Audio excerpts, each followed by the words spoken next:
भक्ति मर्यादा सतनाम प्राप्ति के लिए तथा प्राप्त करने के बाद आवश्यक नियम, जिनमें से एक भी नियम खंड नहीं करना है।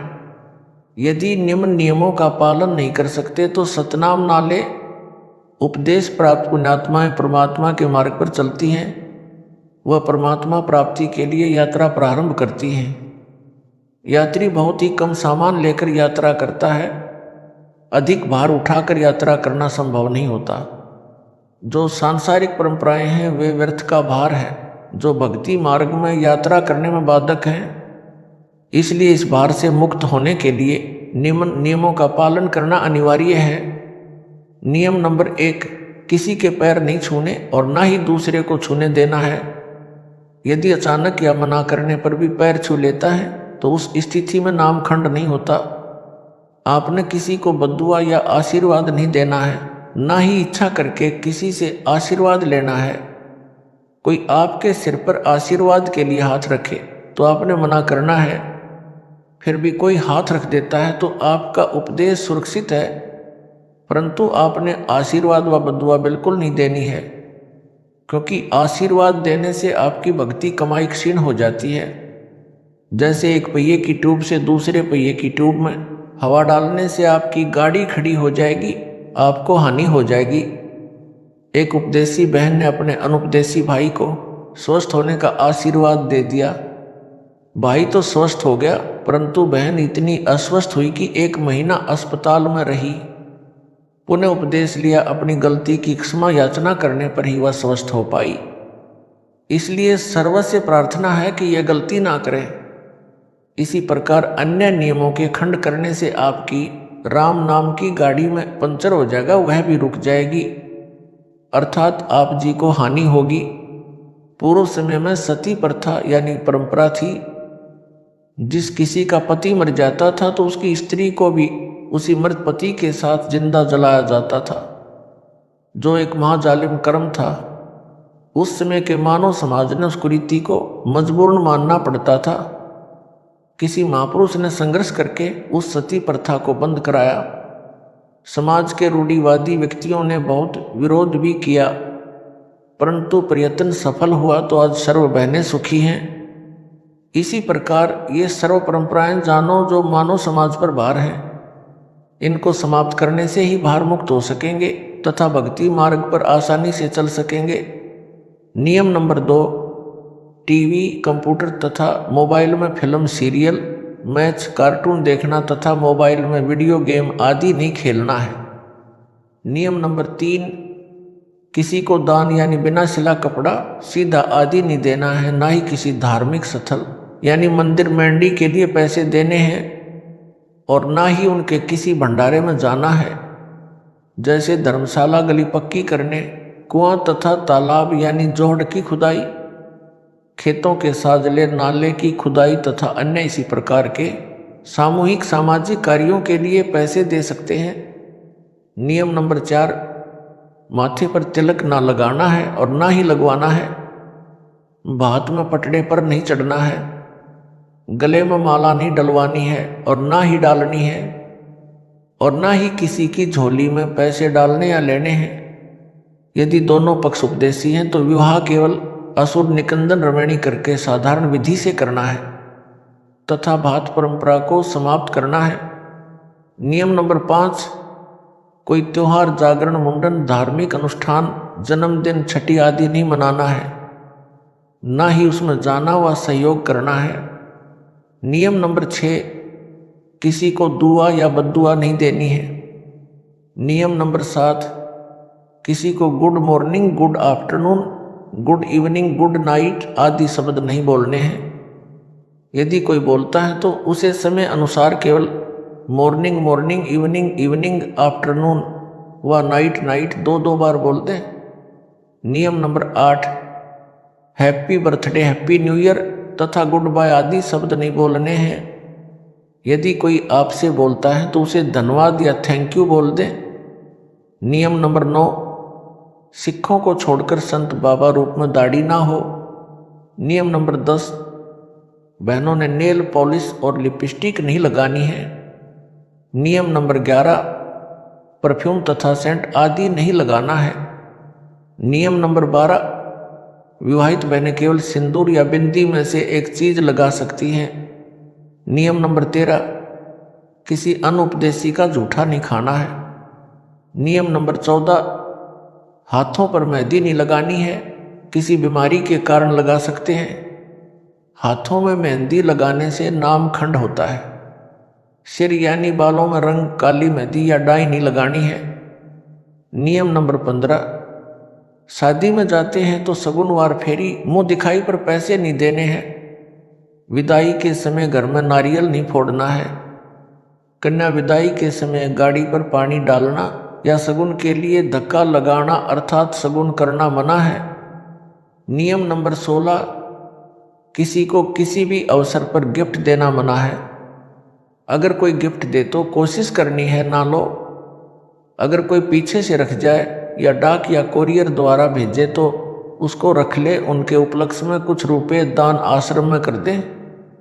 नियम नंबर 17, परिवार में किसी के भी शादी हो तो परिवार के अन्य सदस्यों के लिए कपड़े आदि नहीं देने व नहीं लेने हैं। नियम नंबर 18, कन्यादान रूप में कपड़े गहने आदि नहीं देने हैं।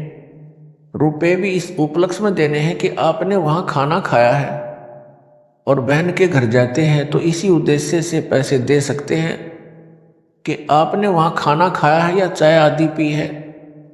यह ध्यान रहे, यदि अधिक धन दे दिया तो आपकी बहन पर आपका ऋण ना हो जाए तथा संस्कार ना जुड़ जाएं, क्योंकि हम संस्कार वश ही यहाँ काल जाल में रह जाते हैं।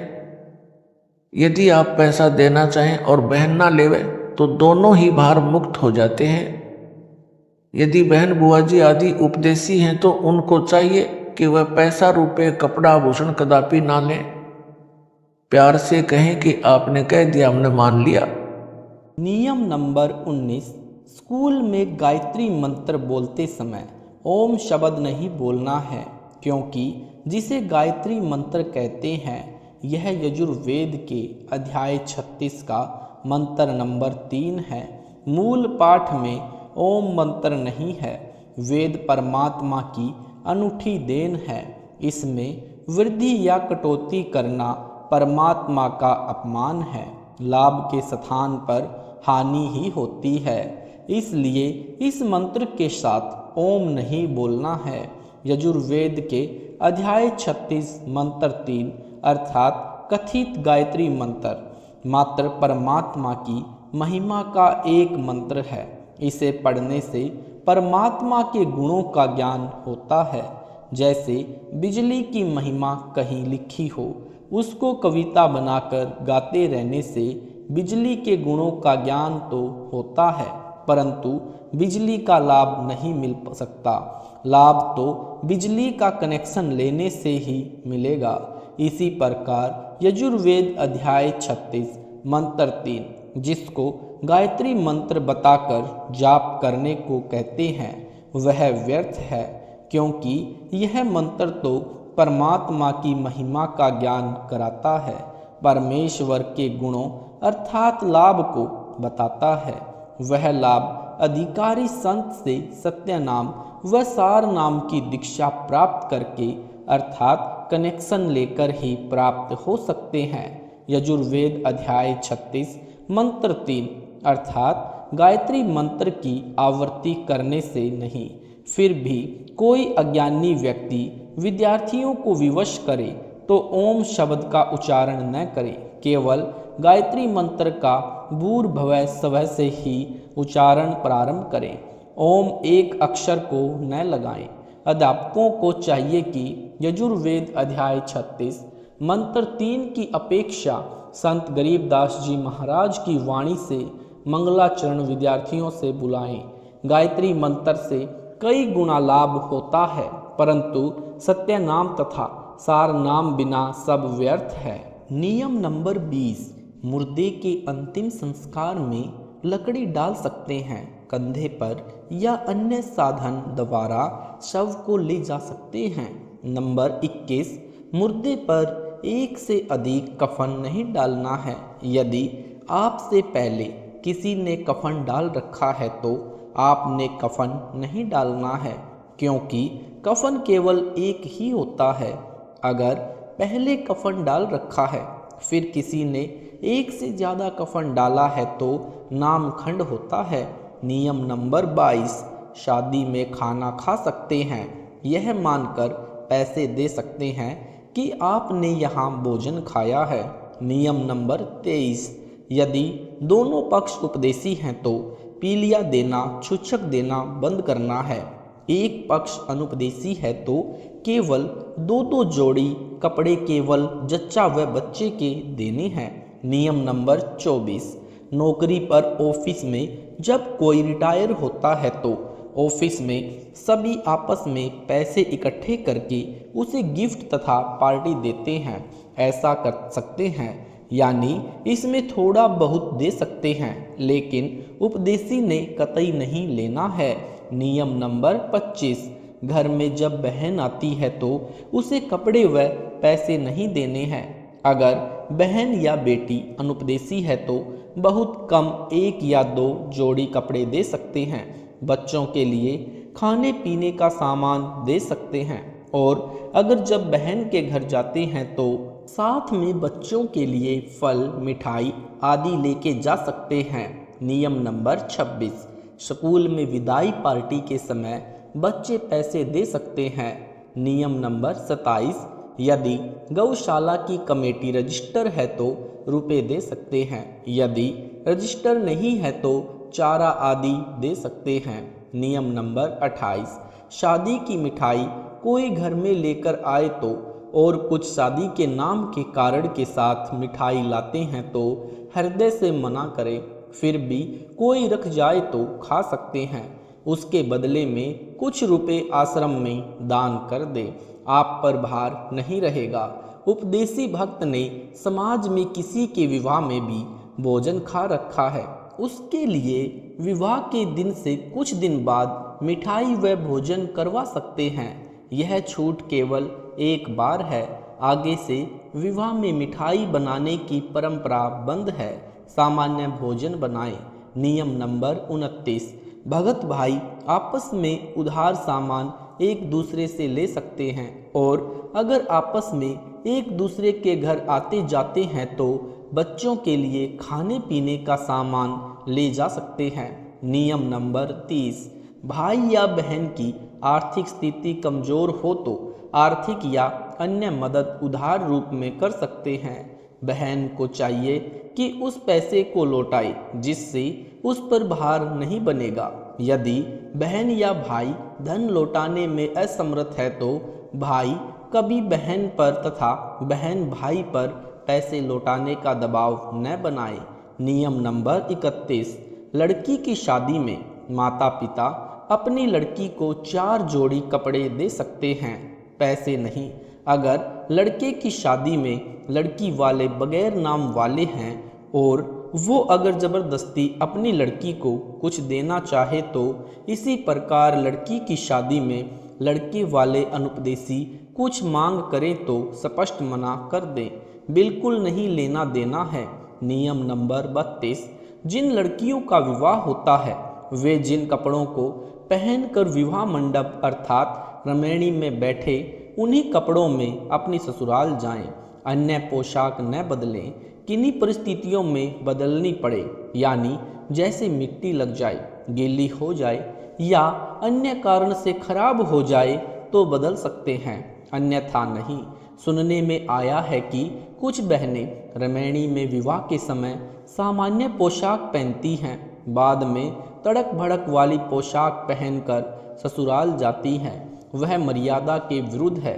विवाह के समय जैसी भी नई या पुरानी पोशाक पहन रखी है उसी को पहनकर ससुराल जाएं।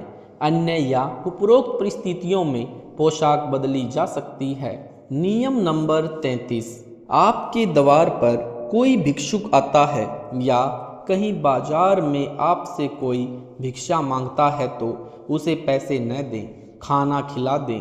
यदि उसको वस्त्र की आवश्यकता है तो वस्त्र बिना सिला न दें, पुराना या नया सिला हुआ कपड़ा दें। कंबल चद्दर भी पुराने दें, नहीं तो अधिकतर भिक्षुक शराबी कबाबी हैं।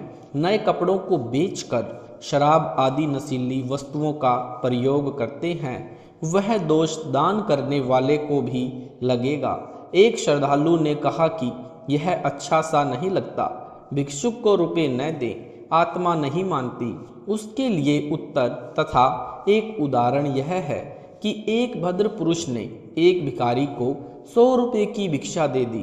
पहले वह भिक्षुक पाव शराब पीता था, अपनी पत्नी व परिवार को परेशान करता था। उस दिन 100 रुपये प्राप्त होने के कारण उस भिखारी ने आधा बोतल शराब पी ली। शराब के नशे में अपनी पत्नी को पीट डाला। उस भिखारी की पत्नी ने बच्चों समेत आत्महत्या कर ली। उस जेंटलमैन के 100 रुपये के दान के एक परिवार को उजाड़ दिया। इसका दोष दानकर्ता को है। गीता में लिखा है कि कुपात्र को किया दान लाभ के स्थान पर हानि करता है। कबीर परमेश्वर जी कहते हैं, गुरु बिन माला फेरते, गुरु बिन देते दान, गुरु बिन दोनों निष्फल हैं, पूछो वेद पुराण। नियम नंबर 34। किसी भी नियम के खंडित हो जाने पर आपको परमेश्वर से मिलने वाला लाभ बंद हो जाएगा। जैसे बिजली का कनेक्शन कट जाने पर सर्व लाभ बंद हो जाते हैं। जो कार्य बिजली से होने थे वे रुक जाते हैं। इसी प्रकार परमात्मा की शक्ति से जो आपको तथा आपके परिवार को लाभ मिलना था वह रुक जाता है। एक बहन ने बताया कि उसके पति ने दीक्षा भी ले रखी थी, किसी भी नियम का पालन नहीं करता। इसी प्रकार एक भक्त ने अपनी पत्नी की शिकायत की। उसके विषय में यह जाने कि उनका नाम खंडित हो चुका है। ऐसे व्यक्तियों का कोई भयंकर पाप कर्म है। नाम खंडित होने पर वह पाप कर्म अपना प्रभाव करके हानि करेगा। जब तक मर्यादा में रहकर भक्ति करते हैं तो वह पाप कर्म हानि नहीं कर सकता। एक बहन ने ऐसे ही नाम खंडित कर रखा था। कुछ वर्षों के पश्चात उसकी जीभ से कैंसर का रोग हो गया। उस बहन से पूछा कि क्या अब आपको टीवी देखना, लिपस्टिक लगाना अच्छा लगता है? उसने रोते हुए कहा, नहीं नहीं। इसी प्रकार परिवार व शरीर में हानि से बचने के लिए तथा परमात्मा से लाभ प्राप्त करके मोक्ष प्राप्ति के लिए मर्यादा में रहें, अन्यथा पाप कर्म आपको क्षति कर देगा। इसलिए सर्व पुण्यात्माओं से पुण्य निवेदन है कि सर्व नियमों का विधिवत पालन करके मानव जीवन को सफल बनाएं तथा पूर्ण मोक्ष प्राप्त करके सदा सुखी बने, सतलोक में निवास करें।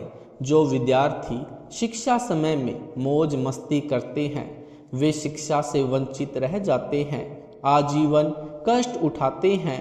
जो शिक्षा के समय में मौज मस्ती न करके लगन से शिक्षा पूरी कर जाते हैं वे तो उनको विद्यालय में किए प्रयत्न का फल बाहर क्षेत्र में नौकरी द्वारा प्राप्त होता है।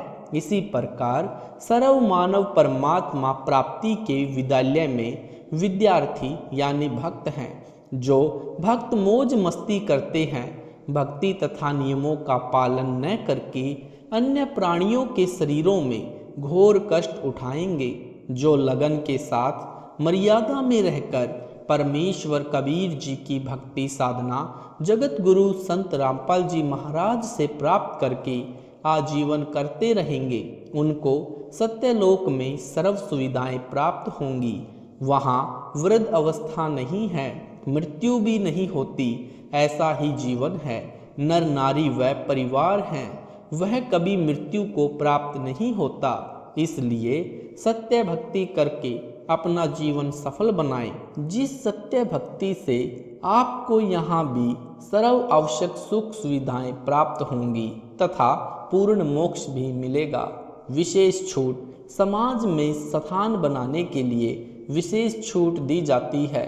संत रामपाल दास का निवेदन दिनांक 17/2/2018 से लागू। नियम नंबर 1, लड़की की बिना नाम वाले परिवार में शादी होती है और ससुराल वाले आन उपासना के लिए मजबूर करते हैं। जैसे उनके देवी देवधाम पर उनके साथ जाने के लिए, वहां पर धोख लगाने के लिए कहते हैं तो उपदेशी बेटी उनके साथ सैर यानी सैर सपाटा जानकर चली जाए। जैसे वे कहें करती रहे, परंतु मंत्र अपना जाप करती रहे। यदि वहां कोई तिलक लगाता है तो लगवा ले, तुरंत उतार दे। यदि हाथ के नाला यानी धागा बांधता है तो बाद में तोड़ फेंके। नियम नंबर 2, यदि किसी त्योहार पर भोजन बनाने के लिए कहे तो बना दें, उसे खा भी ले, परंतु भोग वाला न खाएं। यदि भोग लगाकर सब भोजन में मिलाते हैं तो उसे न खाएं। अपना भोजन अलग निकाले या भिन्न बना ले। नियम नंबर 3, भात के समय यदि किसी उपदेशी को जाना पड़े तो पटड़े पर बढ़ने से बचें। यदि मजबूरी है तो कोई बात नहीं है। नियम नंबर 4, यदि कोई माला डालता है तो उसे हाथ में पकड़ ले। यदि डाल दी जाए तो तुरंत निकाल ले। नियम नंबर 5, यदि किसी अधिकारी या राजपद प्राप्त भक्त को कोई उद्घाटन रस्म करनी पड़े तो अनिच्छा से एक ड्रामा समझकर करें। नियम नंबर 6, यदि सरकारी कर्मचारी या अधिकारी का या प्राइवेट नौकर को या पुत्रवधू व पत्नी को निषेध वस्तु लेने के लिए आदेश होता है तो बचे। यदि मजबूरी हो तो ला सकता है, जैसे शराब, सिगरेट लाने, मांस बनाने यानी फौज में या होटल में या कहीं नौकरी को, व विवाहित बहनों को सास ससुर पति आदि आदेश दे तो मजबूरी मानकर दुखी मन से परमात्मा से क्षमा मांग कर करें। कुछ दिन में परमात्मा अड़चन समाप्त कर देता है। पहले उनको मना करें कि मैं यह पाप नहीं कर सकता या कर सकती, फिर भी जोर दे तो कहे कि इसका पाप आपको लगेगा, कहकर कर दें। नियम नंबर 7, यदि सैनिक या सिपाही को गोली मारने का आदेश होता है तो मना न करें, क्योंकि वह दोष आदेश करने वाले को लगता है। उसकी नौकरी यही है। रण में शहीद हुए सैनिक व सिपाही को स्वर्ग प्राप्ति होती है। नियम नंबर 8, विशेष परिस्थिति में बालों में रंग कर सकते हैं, हर्बल वाला यानी आयुर्वेदिक वाला। नियम नंबर 9, कई बेटियों बहनों को बिगड़ी परिस्थितियों में कार्यालय में लिपस्टिक लगाने के लिए मजबूर किया जाता है। उनके लिए छूट दी जाती है कि कार्यालय में जाने से पहले लगा ले तथा छुट्टी के बाद तुरंत उतार दे। कोशिश करें न लगाएं तो अच्छा है, यह स्वास्थ्य के लिए भी हानिकारक है। सत साहिब जी, ये थे संत रामपाल जी महाराज जी के नियम। अगर आपको वीडियो अच्छा लगा है तो वीडियो को लाइक करें, शेयर करें, कमेंट करें। ऐसे ही वीडियो देखने के लिए यूट्यूब पर हमारे चैनल सतलोक इन संत रामपाल जी महाराज जी चैनल को सब्सक्राइब जरूर करें। सत साहिब जी।